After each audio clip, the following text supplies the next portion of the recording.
like before and after the show? Oh no, I'm not. I hope not. Subscribe This show is gonna to be Simply sad. Bitcoin.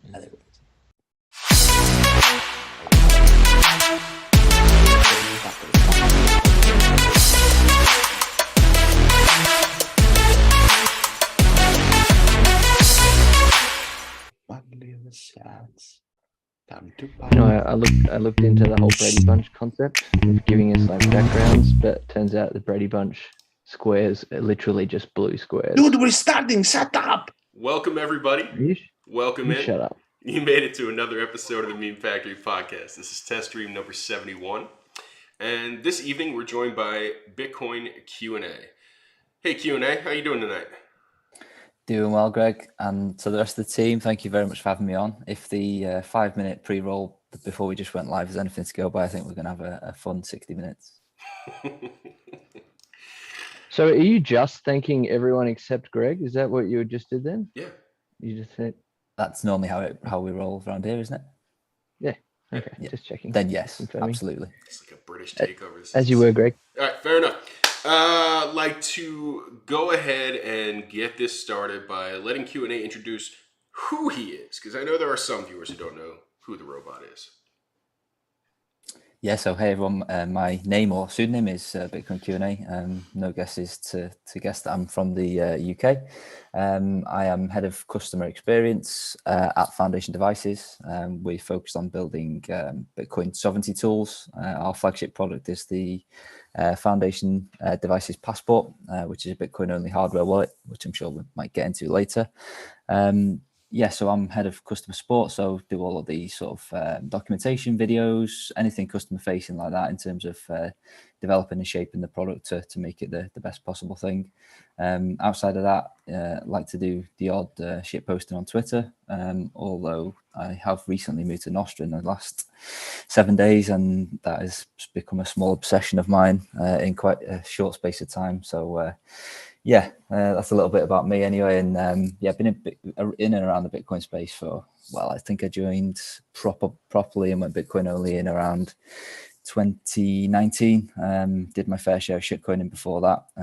I have I've done my penance, and I am fully fledged, well down the rabbit hole now. And as I'm sure most people listening to this are as well. Another 2 King says. Well, thank you very much for coming on to the show tonight. I don't know if you've watched any of the episodes before, but part of the way we make money here is that our sponsors require the guests to read the ad copy. I've sent your ad copy for this evening to your DMs, so whenever you get a second, if you could take a look at that and read through it, just so we can get it out of the way and get paid, that'd be absolutely fantastic. Sure thing. We've got to get those sats in the bank. So yeah, good evening, everyone. This is Bitcoin Q&A, and this episode of the Meme Factory TM podcast is brought to you by Suscorp's newest product. And you people are going to find this amazing: the OPSEC Orb. The OPSEC Orb was designed to enhance an individual's privacy by giving them what is essentially a rewind button on life. Have you ever told someone you own Bitcoin and then realized that you shouldn't have? Did you catch someone in your office looking at your seed phrase? Or did you tell your wife to have fun staying poor at $69,000 per Bitcoin? The OPSEC Orb lets you pull a chain reorg in real life as long as you pull a pin and drop one on the offending moment within 10 seconds. The OPSEC Orb features a magnesium-based pyrotechnic charge inside the thin aluminium case contained within the perforated cast steel body. On initiation, the auditory and visual elements of the deflagration being permitted to escape via the perforations in the cast outer body. Exposed individuals experience disorientation, confusion, short-term memory loss, and the loss of coordination and balance. While these effects are all intended to be temporary, there is a risk of permanent injury. Consequently, the OPSEC Orb is classified as a less lethal weapon and is not, technically speaking, a flashbang in the state of Florida. So if you want to weaponize the space faster than Jason Lowry, buy an OPSEC Orb today with your promo code OUTHOUGHT for a whopping 6.15% off your initial purchase. Hey, nice. making Thank things you. and Nice. stuff. That was a good for one. all you people. Enjoyed that. Perfect. That was a very good. It kind ad of sounds like you're reinventing alcohol, like all the side effects. Well, I mean, the orb is basically a flashbang. You know, it's not good for your health to be near But that. not in Florida. Not in Florida. Florida is very lax with some of these laws. Now that we've got the real ad read out of the way, I want to thank our fake sponsor, Coinbits. If any of you are thinking about setting up a DCA or rounding up on your credit card transactions, Coinbits is the place to do it because they actually pay us real money to say that. Lowest fees in the business outside of mining. Well, I guess those are fees too. You got to pay electricity. Now, Also today, I want to thank the makers of Craig's sunglasses, and what a great pair of glasses those are, man. Very amazing today. Very good. Nice. It takes a lot of plastic to cover that massive head. it does, doesn't it? Look at that. Thank Are they new? Thank you, Zenny Optical. No, they're not They're new. very retro. Oh. Yeah, just kind of stealing Phil's vibe, you know? I couldn't go that big. Beautiful sound. All right, so next up, we've got to get your sandwich order in here, Q&A. If you'll mind switching your attention over to Becca, she can run you through the menu. Hi. Yes, thanks, Greg. Hi, Q&A. But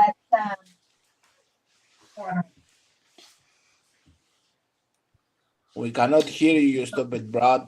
Yeah. Can't hear anything you say. Sorry, Becca. I think the glasses must be covering your mic or something. what? Oh, there she is. A little bit better.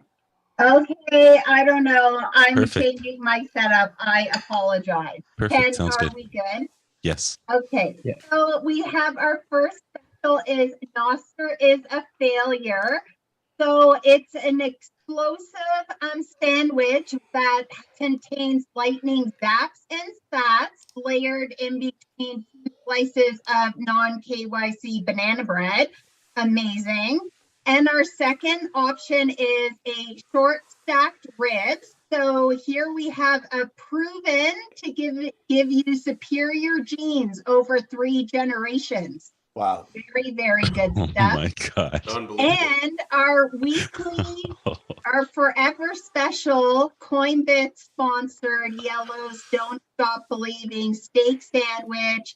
It's been marinated in Red Bull for 479 days.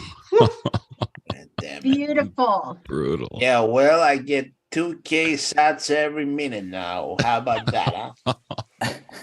There it is. Well, as much as I am a huge fan of a steak sandwich, especially when it's been doused in Red Bull for, what was it?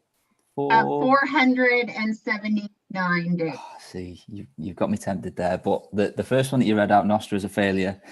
You were ticking all of my boxes there. Really gone down the Nostra rabbit hole this week. Love been sending way too many zaps this week over Nostra. And you also had some a sandwich filling of no KYC as well. So yeah, you ticked all my boxes there. So it's going to have to be that one for me. Love it. I'll have it delivered shortly. Excellent choice. Good choice. Yeah, nice. All right, so I mean, the first obvious question of the evening is, who do you think you are? Who do I think I am? That is a good one. Yeah. I guess. Sorry, did I cut you off? Go on. Yeah, I mean, head of customer experiences at Foundation. I mean, like, who decided you get to choose the experience? That is a good question. That's like Do you know two what? good questions within like 5 minutes. Thank you. Yeah, you're on form. Yeah, so I think we're just trying to. My job is all geared towards just making the customer experience as simple and as easy and frictionless as possible, I guess. So that's me kind of going through all of the different flows with incredible levels of detail over and over again, and involving newcomers to the space and asking them questions and getting feedback from them. And that part of that happens fairly naturally because we do what we call concierge onboarding, where I'll sit down for an hour with somebody who's just bought a device and kind of walk them through it, and I'll get some indirect feedback from them just by the questions that they're asking. And that, is all information that allows me to then go back to the team to say, certain types of people are struggling with this concept, or I think we can make some changes to this aspect of the onboarding flow within our mobile app. And it's just kind of an iterative process that gets updated, each time that we do a software update, really. So we're always sort of constantly shifting and improving, and based on the new features and whatnot as the space evolves around us as well. Speaking about your job, one of my favorite things about the job is the process by which you got it for yourself, and it was kind of like it's like a two-parter, right? So like there was the leveraging your skill set to educate people on Bitcoin and learn about it yourself, and then there was leveraging that to then to then go and land your Bitcoin job. So like, did you plan that, or is that something that happened organically? No, definitely not. So just to kind of pad that story out a little bit, I am by no means what I would classify as a technical person. I'm, obviously I realize that I'm probably more technical than somebody entering the space, from step zero. But my previous career before I went full time with Foundation in 2021 was, just like a middle management in a huge faceless company, absolutely nothing to do with computers, IT or finance or anything like that. Just discovered the whole Bitcoin stuff through a guy that I knew at work. Started to go down all sorts of different shitcoin rabbit holes, and as is normally the case for most people, you start to gravitate towards Bitcoin. And I was just kind of reading books, listening to podcasts, watching people like Andreas on YouTube, and just trying to soak up as much information as possible. And slowly but surely, via various different levels of osmosis, the sort of Bitcoin only thesis started to hit home and really make sense. And as that started to make sense, I started to get involved in various different communities, much like you guys are as well. So Telegram was a huge one for me, where I was just kind of in all of the different wallet or node Telegram groups. And, as these communities were growing, as their products were growing in popularity, there's more and more people coming through those Telegram rooms asking for help. And I quickly went from the guy that was asking for help to being able to provide the help just by spending time in and around those communities. And I guess I've always enjoyed sort of helping people out, and got a bit of a kick from seeing somebody else, achieve something through me teaching them or just helping them out. So this sort of casual education through Telegram, I started to, I guess, gain a bit of a reputation as being this helpful dude on Telegram that people could go to if they wanted to fix their MyNode or their Samurai wallet or something like that. So then that quickly became quite unmanageable in terms of my time, because there's only one of me, and far more people coming into the space. So started to think of how I could better leverage my time. And, I thought, okay, well, I'll just start writing some guides. So I was like, well, shit, I need a website for that. So what the hell am I going to call it? Well, I was like, well, so I sit on Telegram and I answer questions all day, and then I ask the occasional question. So I thought, fuck it, I'll just call myself Bitcoin Q+A, hence the name. That's where the name was coined. So then I bought bitcoinqna.com, because obviously you can't have the plus icon in a website domain. Cobbled together a really horrible looking website. It was, I wish I had kept some screenshots of it, because it was truly terrible. But the core information that was there on the basics of using, different wallets and nodes and whatnot, started to build out a bit of a catalog, and that's turned into what you see today as is now Bitcoiner.guide, which is like my sort of, I guess, Bitcoin portfolio of educational content, which has been 2-3 years in the making, and slowly just added to it time after time.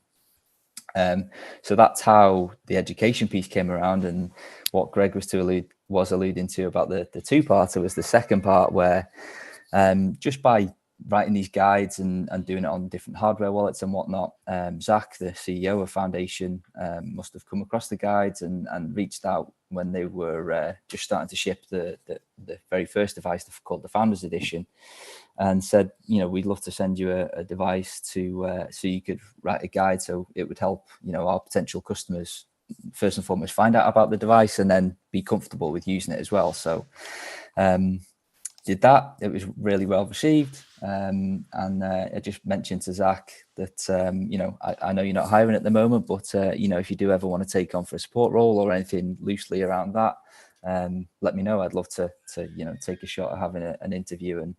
And went quiet for quite a number of months. And then I just slid back into his DMs a few months later, a couple of times, just to keep my iron in the fire and keep my name sort of top of mind. And eventually they decided that they did need, the customer base had grown enough that they wanted to hire into this role to be somebody to be able to manage, all the docs and videos and customer support stuff. And yeah, got the job, and here I am nearly 2 years later. Still enjoying it, I hope. Absolutely love it. Living the dream. Yeah. Going from a company that's there was over 100,000 people in the company that I work for. So you're literally just a number, and you work some days under 100,000 people. No, there was 100,000 people in the company as a whole. It was one of the biggest employers in the UK. So if you didn't turn up for a week, you were just a number. You were just kind of forgotten about. Nobody cared about you. To go from that to working in, when I joined, Foundation was a team of 10. I was the only one in the UK. Everybody else is globally distributed. It was a massive step change for me. But I could never ever imagine myself going back to that corporate world now in a massive faceless company. There's something truly special about being able to work with like-minded people who don't just turn up to the job to take a paycheck. Everybody, at Foundation, and I'm sure all of the Bitcoin startups, turn up to do a fantastic job, to make a good product, whatever that product is, and they genuinely care about what they do. So it's Q&A. You gotta break it off right there. Rusty's got a question. If you don't know, anytime Rusty has a question, it's an immediate halt to everything. Right. What's up, Rusty? Yeah, g'day. I think we were talking about Foundation and your products, and so elephant in the room, you have the fanciest looking hardware wallet on the market. So a couple of questions there. One, I studied as an industrial designer, so this is right up my alley for designing cool looking shit. And then there was a guy that we learned about, Louis Sullivan, who said form follows function. And then so you've kind of gone to that the opposite now, so are we at the point now where there's enough function now where you're focusing on form? And then the second question on top of that is, so this is a fancy looking device for something that's going to be stashed away in somewhere secret. So are you leaning towards this product being something that you carry around that people can look at and see, and maybe something you use on a daily basis to pay for things? Is that where this is headed, or is it just a super fancy looking product that sits in a dark hole somewhere in your house? Yeah. So to your second question, ultimately at the moment, dark hole question. Yeah, right. Ultimately the device as it currently stands, Bitcoin only, air-gapped hardware wallet. Would I advise people carry that around as part of their daily carry? Probably not. The nature of a cold storage device like a passport is that it's designed to be secure, and part of that security is where you keep that device. And I know that seems a shame to keep such a good-looking device stashed away somewhere super secure, but its main purpose is to secure your Bitcoin. So I think, I wouldn't advise it to be a daily carry, but yeah, I would agree. It's certainly one of the best ones that looks great sat on your desk when you are using it at home. To your first question around form function, bit of preamble background. Zach, again, CEO, is a massive, huge Apple fanboy.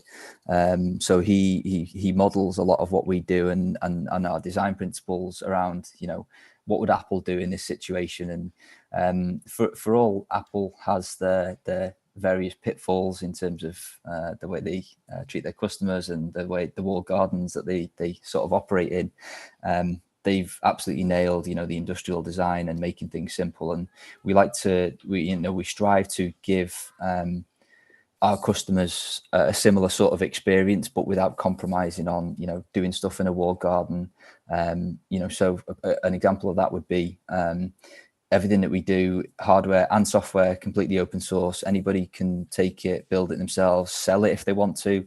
The only caveat to that is that they need to keep their product open source as well. The same with the hardware. You can download it, print your own case. You can go to a metal manufacturer and have the mid housing built yourself if you wanted to. We've got all the dimensions, you can go and do that. So there's no walled gardens with us. You don't need to use a specific app. We do build a companion app to make, again, to steer people towards a super simple and experience that we can tailor to them. But you absolutely don't need it. The device functions perfectly if you want to go away and use Blue Wallet, Sparrow Wallet, Spectre, whatever it is that's fits for you. So yeah, we try to strike a balance of both. We do take design very, very seriously, and some of our biggest decisions are design decisions. But I think in terms of skipping back to your second question around daily carry, I think that sits with a different type of device that obviously we don't produce. I'd love to be able to do that in the future, maybe, but certainly no plans afoot at the moment. But I do think there's a gap in the market for a more general purpose daily carry device that is still compatible with Bitcoin, because you've got password managers, you've got YubiKeys, that all those sorts of devices, PGP keys, whatnot, that could all be rolled into one device that looks good, that you can carry around with you. Yes, you wouldn't use it for your super cold storage. You'd still need a dedicated device for that, or I would like a dedicated device for that kind of stays at home in your safe, or wherever you keep your super cold storage. So yeah, short answer, we try and just strike a fine balance between everything. What was that? Yeah, nice. That was Rusty. Okay. Yeah, that's me. You Nice. mentioned, good answer.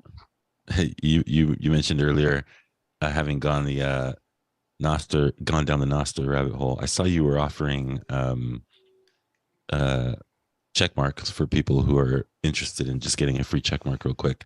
What was the motivation behind that? Twofold. The first one is I'm a recovering domain hoarder, and I've got lots of spare domains lying around, one of which was bitcoiner.chat, which I've been looking for a home or a use for a while. And I thought, well, chat is kind of what we do on Nostr. I know it's not technically a chat app, but I thought, sod it, I'll put this one to good use. So how can I apply this to Nostr, because it's kind of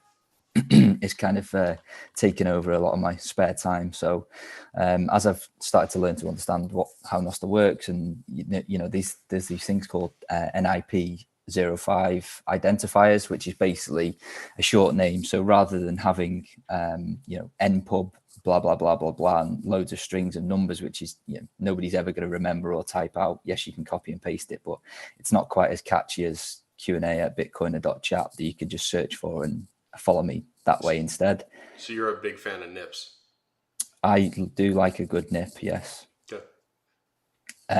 So the motivation was I wanted to put the domain to good use, and I thought, well, it's trivial for me to kind of update that for anybody else that wants one. It's just a text entry into a JSON file. So so made the bitcoiner.chat the landing page that you see if you go there, which is basically just some instructions and a chat box to say, if you want one of these, they're free. Drop me your name and I'll put it in there, because not everybody's got access to a web server to be able to have their own domain. So I thought, why not sort of open it up to other people if they want to use it. Yeah, it's interesting how so many projects that are Bitcoin related are all sort of taking on Nostr. I saw BTC Pay Server added a NIP plugin just for that single purpose recently, which is super interesting, right? Yeah, BTC Pay is perfect for it because it is itself a web server. So if it's there, kind of sitting, running, doing your Bitcoin stuff, then if it can host a text file for you to be able to have one of these fancy addresses, then it makes perfect sense. So good to see them add that. And there's also a bounty out for BTC Pay server to add another one of the NIPs. I forget the number now, but it's to make it Zap compatible, which would be really cool if we get it, because it would mean that people that like to do send and receive Zaps from their own node would be able to do that and be able to see all of the text that comes along with that Zap. So if it was like me sending Greg 10 sats to say, hi, Greg, he wouldn't just get the sats, he'd see the message as well. That's the kind of the bit that the new NIP needs. So if BTC Pay can get that across the line, that'd be awesome. I've pledged some sats to the bounty there. It's more likely to say fuck you, Greg, though. All the time. I think if I sent like 2 sats with it, though, that would be okay. Yeah, I mean, it happens all the time for free. So sats, bonus, Win-win. Win-win. Rusty, what you got over there, bud? Oh, it's Yellow sleeping. He was looking. That's Yellow. Yeah. Look at the quality of that. Rusty's Talking about good quality products. Yeah, so it's relevant. Could you not touch the doll there? Yeah. Yeah. Stop I touching like it need weirdly, man. Not safe for work. Sorry. I was warning on that one. demonstrating the fur. I was demonstrating the nice fur. Where does the hand go? Yeah, that's a big question I get. So there's no hand to put Hey! inside Yellow. Just sorry. I just had to demonstrate. There is no hand to put inside. So don't. Yeah. Okay. Sorry, Yeah. Yellow. Sorry. So Q&A, you mentioned not wanting to work for a faceless corporation again, which is a little bit funny considering that you're on this podcast without a face. And he's a robot. Yeah, but I mean he's an imp, so I know OPSEC's very important. Why is it this important to you? Good question. Again, you're full of these good questions tonight, Greg. I commend you. So I think first and foremost would be for security for my family. I just don't want random strangers on the internet to be able to, number one, find out I'm a Bitcoiner, then learn my name. And you can do a lot with a full name. So, potentially find out where I live, want to pay me a visit knowing that I'm a Bitcoiner and, work in the Bitcoin space as well. And, might have some sats that a thief might want to get their hands on. So that was the primary driver. Outside of that, there's obviously the kind of free speech ability of it. It's far easier to be able to speak your mind when nobody knows what you're saying. Some might say that that's cowardice. And there's potentially an argument to be had there, but I think if we've seen, especially in the whole COVID craziness that's gone on in the last however many years, that even normal people can be accused of wrongthink for saying the most mundane of things. So having that ability to be able to speak your mind behind an identity that isn't tied to your name online is a powerful tool that is great to have at your disposal should you ever choose to need it. What are your top 3 OPSEC needs? Like, what are the 3 most important things somebody can do to improve their OPSEC? Obvious one. Number one is, if you're going to sign up to Twitter, to Nostr, to any social media, just use a pseudonym. If you want to decide to share your name with a couple of people, as you start to build your circle of trust, go for it thereafter. But if you kind of just splurge your name out there from day one, you can't really get that back.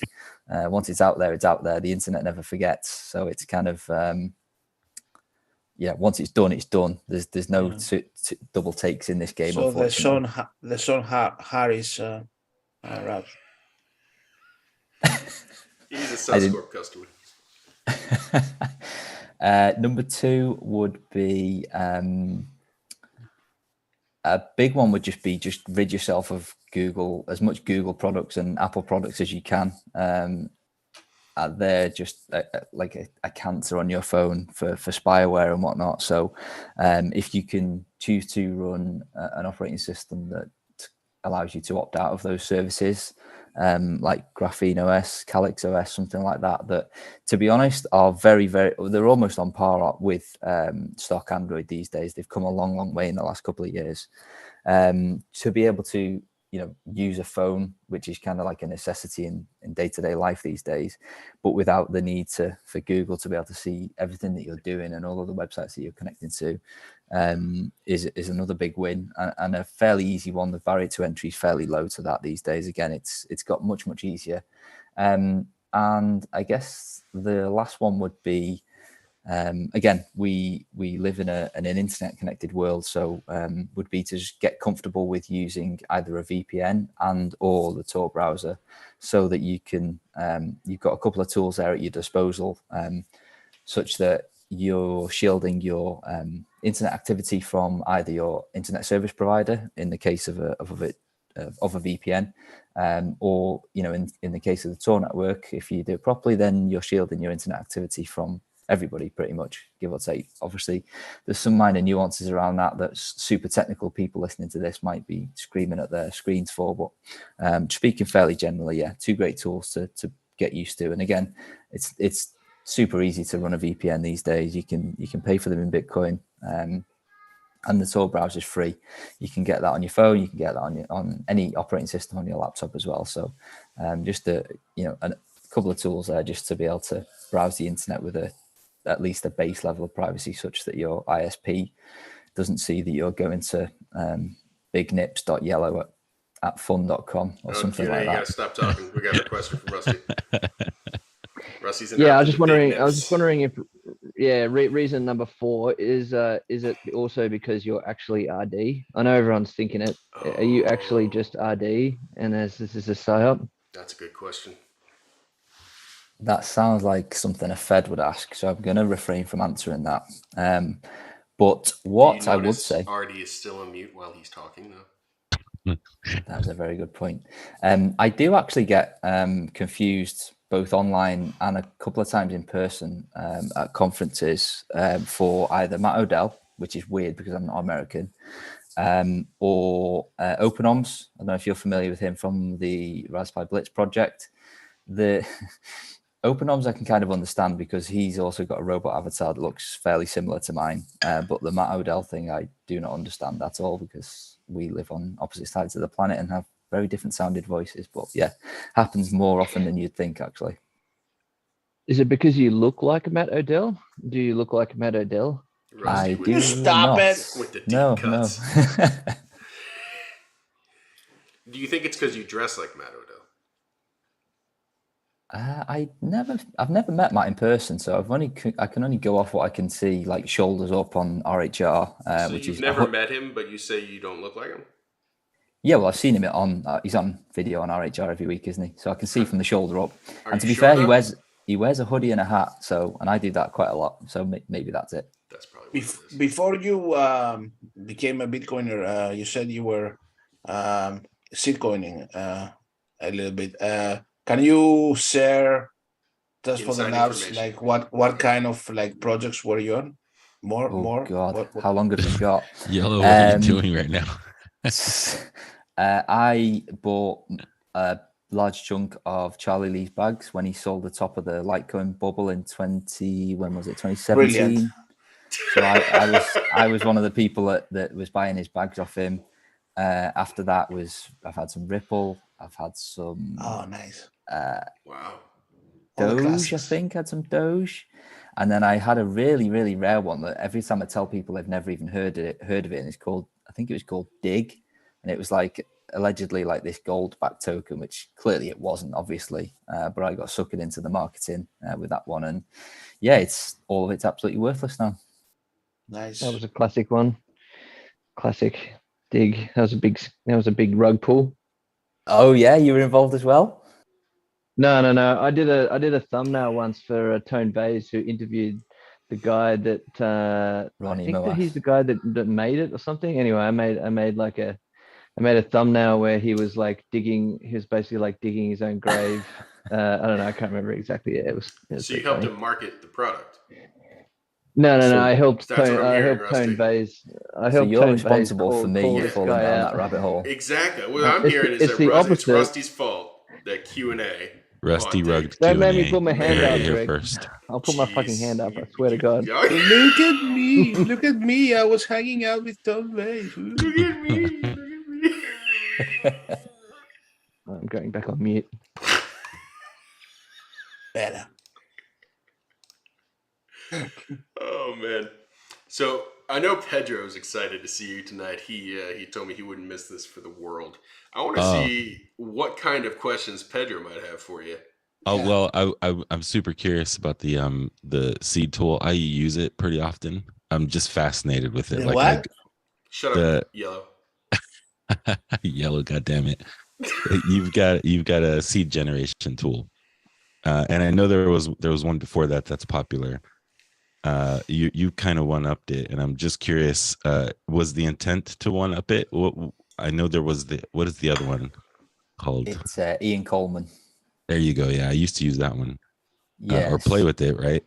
I really like just going into the source code and just looking at all of the different stuff that you guys used to build that. I'm just curious, what was the motivation for? Thanks, Greg. Is that the one that you go in on a site and you randomly move your mouse? Yes. No. No. Yeah, so it's on so the URL is bitcoiner.guide/seed, and you can use it to generate seed phrases. I'm doing what Bitcoin Q&A should be doing. Go ahead. Yeah, let me take over.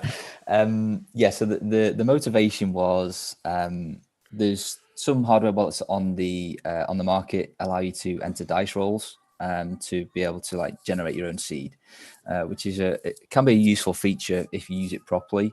The problem is when you do that is that most people just enter these numbers into the dice into the hardware wallet, say, oh, I rolled a 6, I rolled a 2, and they enter these numbers and it spits out a seed. And then they're like, oh, I feel super secure now. When in reality, they haven't validated anything. So this wallet could be telling them literally anything. They've got no clue whether they've been given a seed that's actually representative of those dice rolls.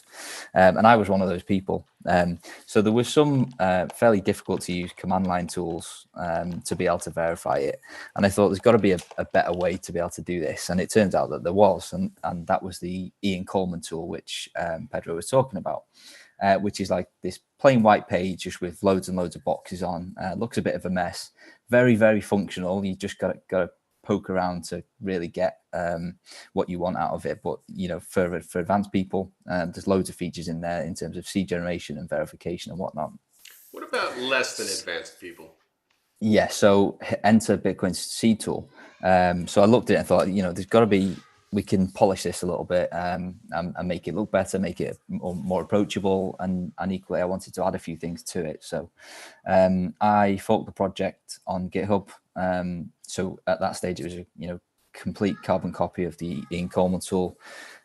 Started to change out just to make it look a bit nicer, and quickly hit a brick wall. Not being a developer myself, had all these ideas and things that I wanted to do with it, and just didn't have the know-how to do it. So reached out on I think it was Matrix at the time. I think it was one of the Matrix channels, and said, look, I've got this project. Does anybody want to help out? There's probably not going to be much money in it. It's going to be a free tool, but if you want to get Really involved and selling give, if you want to get involved and give back to the community, hit me up. And another pseudonym called Super Fat Arrow, which is a fantastic name, reached out, said, yeah, I'd love to get involved. And then we worked together for the next 12 months on and off, adding all these features, making it look presentable, tidying it all up, such that it's now in a place where you can kind of go in and learn. There's lots of explainers in there, so you're not kind of dropped in with all this information. You can click around and there's little explainer boxes that say Q&A explains and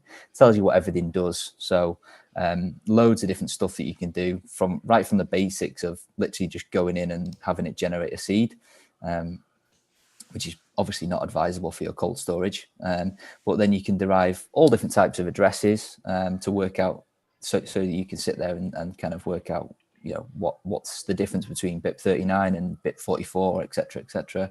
You can play around with passphrases. You can do BIP 85 child seeds. Yep, that's another one. Bit 47 payment codes, generate multi-sig addresses. There's all sorts in there, and it's designed.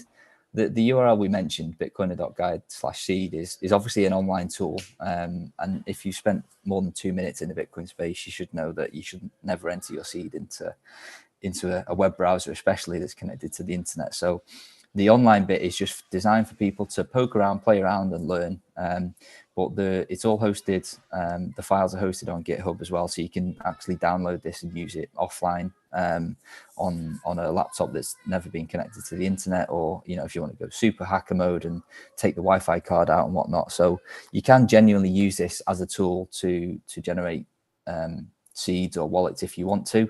But the main purpose of it is to be able to, number one, learn, and number two, to be able to verify your hardware wallet sort of entropy and address generation.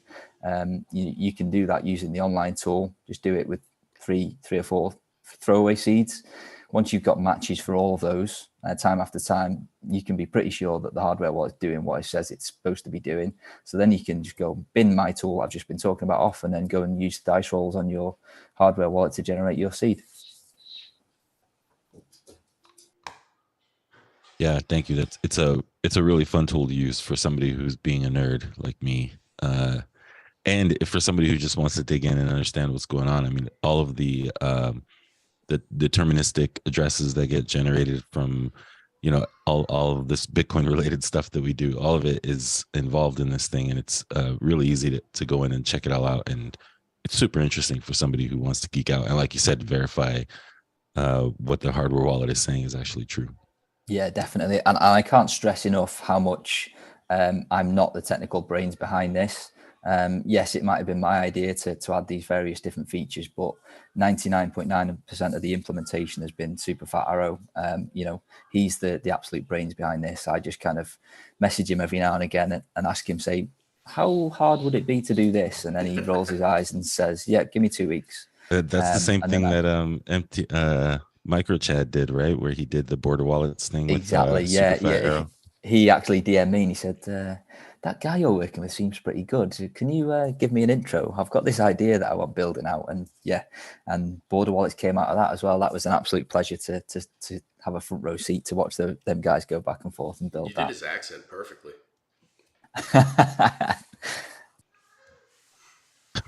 Damn it. So it sounds like we should call Super Fat Arrow anytime we need something done. Yeah, he's your guy. Although I happen to know he's fairly busy at the moment, so you might need to join the queue. He's made a bit of a name for himself. Oh, need to get him on the show. I was also going to ask if you've got a elevator pitch do you have an elevator pitch for why somebody should be going non-KYC with their what is an elevator pitch? It's when you throw a baseball at the elevator. Yeah, like 60 seconds, right? Like, what do you have an elevator pitch for that? I don't have one. I'm sure I can give one a go.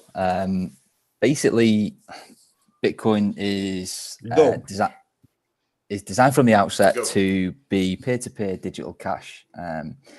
That means that we are taking the money outside of the control of governments or any central parties. And guess who's not going to like that? Governments and central controlling parties. So the system is built in such a way that it's built to withstand attacks from people like that or parties like that. But you significantly weaken the network's properties and specifically your involvement in the network. You weaken those properties significantly if you obtain Bitcoin that is tied to your real world or physical identity. A way to do that, the obvious way to do that, is by buying through an online KYC exchange, where you have to give your driving license, your inside leg measurement, your son's third middle name, just to be able to get some Bitcoin. They do that because they have to. I'm sure they don't like doing it. But what that does is put your name on a list of Bitcoiners that own Bitcoin. So if and when the government decides that Bitcoin's got too big for its boots and they want to take it down, those lists of Bitcoiners, whether we like it or not, are going to be first on the hit list to be targeted. And when I say targeted, we don't know what that means, what that looks like. That could be taxation, it could be confiscation, nobody knows. But those sorts of people that have gone down the KYC route, unfortunately, are the will be the first people that they go to be able to kind of cut the head off this monster that they're trying to kill. Nuh-uh. You got me there. Okay, so I'm in an elevator, but it only has like 3 floors. Does that count, Pedro? No, Yellow. So like if it's only a 3-floor elevator, then the ride's going to be so fast that hopefully you guys don't even look at each other. Wait, whoa, what if it's like an old elevator? Yeah, what if it's a 1970s building? Yeah, right. It The can elevator at my building Yeah. takes like 60 seconds to go 2 floors. So he could totally get it done. And in Greece, you think the elevators in Greece are going to be any faster than the ones here? Yeah, it's Wait, steam did we- powered. Yeah. Steam powered here.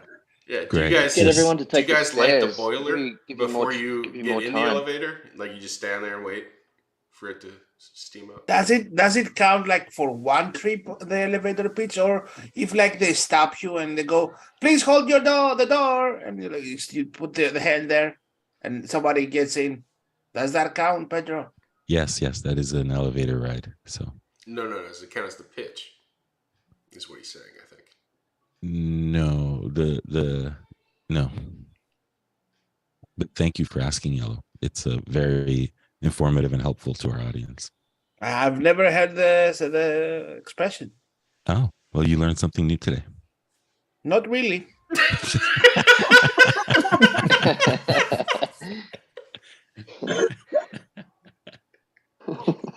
I'm willing to spend a few minutes on teaching Yellow what an elevator pitch is. If he really doesn't know. I think he's got the point at this point. Yeah, probably. Hopefully. Maybe. All right, so Q&A. You do a lot of work with a prominent company. Are you or the company working on anything interesting coming up that you can talk about? So no new products per se.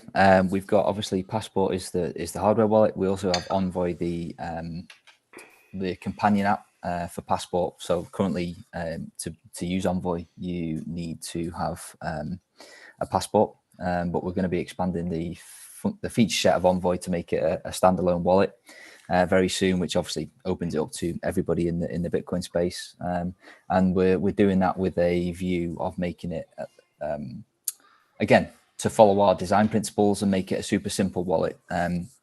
So from the outset, it's not going to have all of the bells and whistles that a Sparrow wallet or a Samurai wallet might have. We're not trying to replace those types of wallets. They're more for the advanced users that want all of that extra stuff. We're trying to target the market that kind of likes to point and click at things and have things just work automatically for them. Further down the line, we'll be adding in those more advanced features, but we'll be doing that in a more critical way that doesn't kind of take away from the simplistic nature of the wallet. So we do want to cater to everybody, and I know that can be sometimes be a poison pill especially for Bitcoin wallets, but that's our short term. And for Passport, we're going to be adding BIP85, which we talked about earlier, the ability to export child seeds so that you can, from one seed be able to populate any number of wallets that you want to and only have to back one seed up. Which is a really cool feature. We're also going to be allowing you to export Nostr keys as well from your Bitcoin key, which again, I don't think anybody's doing yet, and I'm looking forward to that.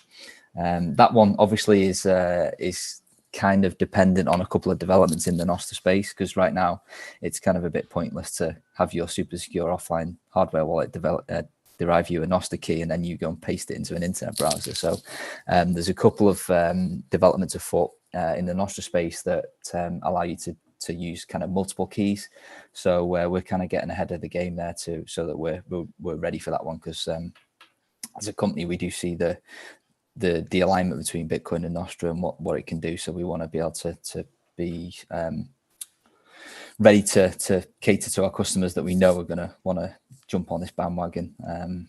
So yeah, that's what's kind of on the short term. Longer term stuff, not really able to disclose without if I want to keep my job, unfortunately. Well, you're anonymous. Nobody knows it's you. So go ahead. Very true. Well, Zach knows my name, so and he also knows where I live, unfortunately. Nobody watches. Nobody watches this. Just tell them. That was my elevator pitch. Go ahead. No. I don't want to wait For your What do you mean? There's like 4 people watching at least. Is it a Meme Factory dozen? No, it's 12, man. Woo. There they are. What's Now, the record? Yes. The record must be Whatever. 40 something with Sailor. Yeah, whatever it was with Sailor was insane. Or Zach. It was like 12 people when Sailor was on. It was crazy. Now, would you say that Foundation Devices is a freedom-oriented company? Yeah, absolutely. Funny story. One of the origin story of the company That's not what I wanted. is. I'm going somewhere with this. Let me pause, then you carry on. All right. And would you say that, Bitcoin is freedom tech, let people express themselves, lets them move around, outside of the borders and everything? Yes. No. Now, why would you name the product after government movement control device? Oof. Again, good question. So you would have to pin Zach down for the concrete answer on this one. But my understanding is the name of the company derives its origins from a book that most Bitcoiners love called Asimov's, by Asimov, and I can't remember the full name of it now, but the term foundation is in there, and it's about this dystopian future. Isaac Asimov.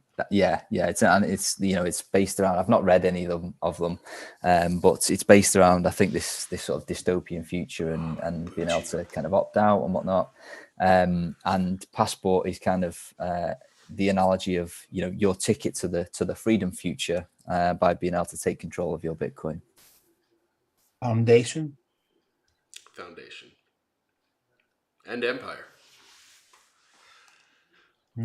All right, we've gotten to the point of the show where I think we have some other questions that we need to get through here. The main one that I want to get through would be RD's.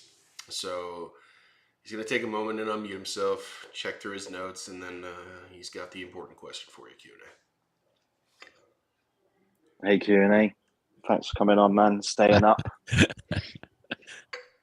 And I know the pain. Here's the question. If the Meme Factory did exist, and we all know it doesn't, who would you like, who would you retweet, and who would you mute?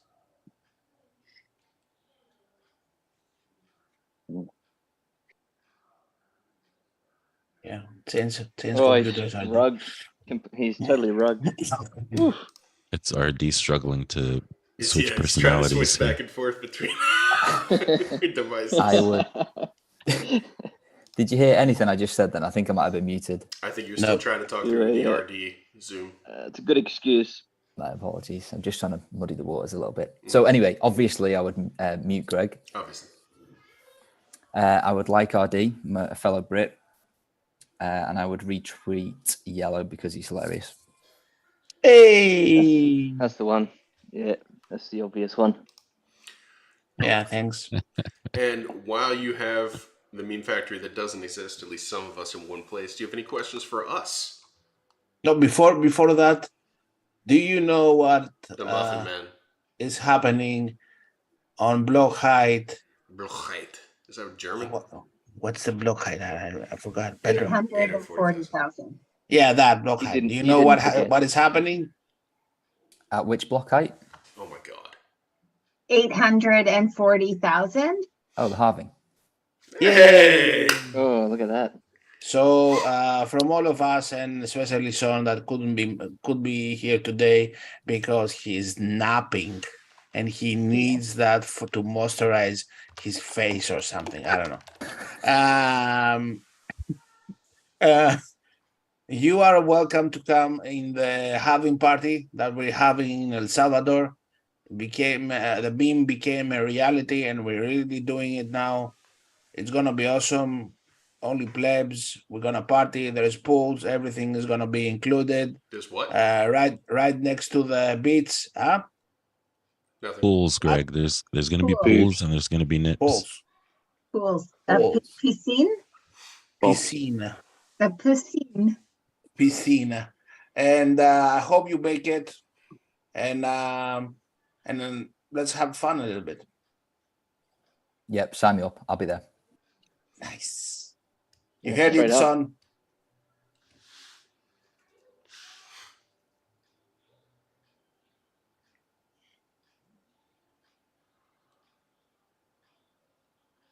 I was trying to pretend to be frozen, but I couldn't hold my breath. That was That was pretty good. That I- was pretty good. That was, I was convinced that I was I was- logged out. I was checking. so many of you are NIMS. All right, so Q&A. Tell our viewers where they can find you, what projects that you think are interesting, where they can find them. Go off, Son. Yeah, find me on Nostra at Q&A at bitcoiner.guide. You can find what I do for a day-to-day living at foundationdevices.com. And yeah, that's about it. And read all my guides at bitcoiner.guide. Yeah, go and check them out. The links for which are all down in the show notes. And if anybody wants a free nip, go to bitcoiner.chat. Plenty of people There are you going to want go. the free nips. All right, so Q&A, thank you for your time tonight. We are going to call it, and I really appreciate you coming on and educating us plebs. Thanks for Been a hanging out. pleasure, guys. Thanks for having me on. You. Thank you. Thank you. Thank you.